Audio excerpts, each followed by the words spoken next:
warahmatullahi wabarakatuh. Saya Tasya Meriska. Di sini saya akan menjelaskan komunikasi pemasaran dan contoh perusahaannya itu apa.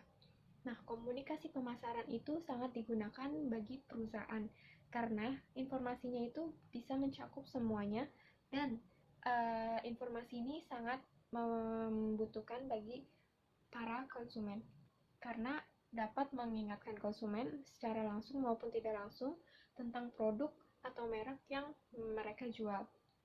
Fungsi komunikasi pemasaran yang pertama itu, konsumen dapat diberitahu atau ditunjuk bagaimana dan mengapa sebuah produk digunakan oleh orang dan seperti apa serta bagaimana dan kapan pemakaiannya. Lalu, konsumen dapat belajar tentang siapa yang membuat produk dan apa yang dipertahankan pada perusahaan dan merek tersebut. Konsumen dapat diberikan suatu insentif atau imbalan untuk percobaan atau penggunaan komunikasi pemasaran dan ekuitas merek. Bauran pemasaran terdiri dari atas 6 cara komunikasi utama. Yang pertama itu ada iklan. Kita bisa memberikan iklan kepada setiap presentasi yang bukan dilakukan oleh orang atau berupa promosi gagasan barang atau jasa. Lalu yang kedua ada promosi penjualan. Berbagai jenis insentif jangka pendek atau mendorong orang untuk mencoba dan membeli produk barang atau jasa.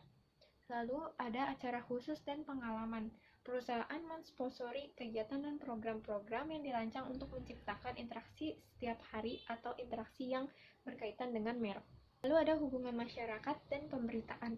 Berbagai program yang dirancang untuk mempromosikan atau melindungi citra perusahaan atau masing-masing produknya. Lalu ada pemasaran langsung. Pemasaran langsung ini bisa menggunakan surat, terus telepon, terus email, atau internet lainnya untuk mengetahui informasi suatu perusahaan atau suatu barang dan produk itu. Lalu ada penjualan pribadi.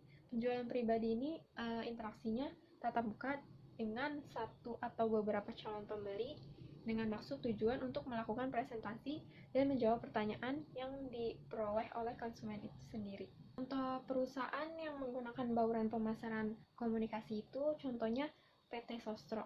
PT Sostro ini melakukan bauran pemasaran yang pertama yaitu iklan.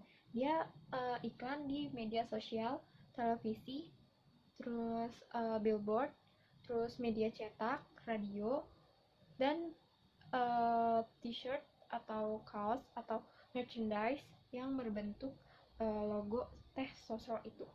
Lalu dia menggunakan promosi penjualan. Promosi penjualannya itu bujukan langsung pada konsumen untuk membeli suatu produknya. Promosinya itu bisa dilakukan berbagai macam diskon atau tambahan hadiah lainnya, kayak misalkan merchandise.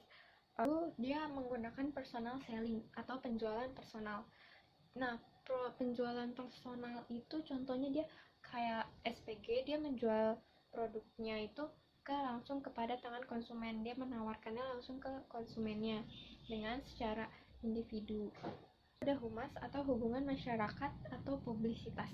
Nah, dari PT Sosro ini dia menggunakan artikel liputan khusus atau koran Kompas yang membandingkan sejumlah merek laptop, terus memberikan informasi produk yang berguna bagi konsumen tanpa melakukan pasar komputer dan atau mengeluarkan uang. Publisitas ini mungkin lebih efektif dibandingkan dengan iklan karena konsumen tidak perlu menyaring pesan lagi, karena langsung melihat sendiri keadaannya dan merasakan sendiri keadaannya. Perusahaan baru atau produk baru menggunakan liputan produk dengan cara lewat koran, internet, talk show, radio, atau televisi. Terus kayak iklan gitu. Sekarang PT Sosro mempunyai banyak produk-produknya. Karena itu dia mengkomunikasikan atau menginformasikan lewat media sosial atau iklan atau billboard atau kayak papan reklame dan lain-lain. Dan apalagi sekarang menggunakannya media sosial, pasti banyak yang tahu dari media sosial. Sekian penjelasan dari saya. Apabila ada kesalahan, mohon maaf. Wassalamualaikum warahmatullahi wabarakatuh.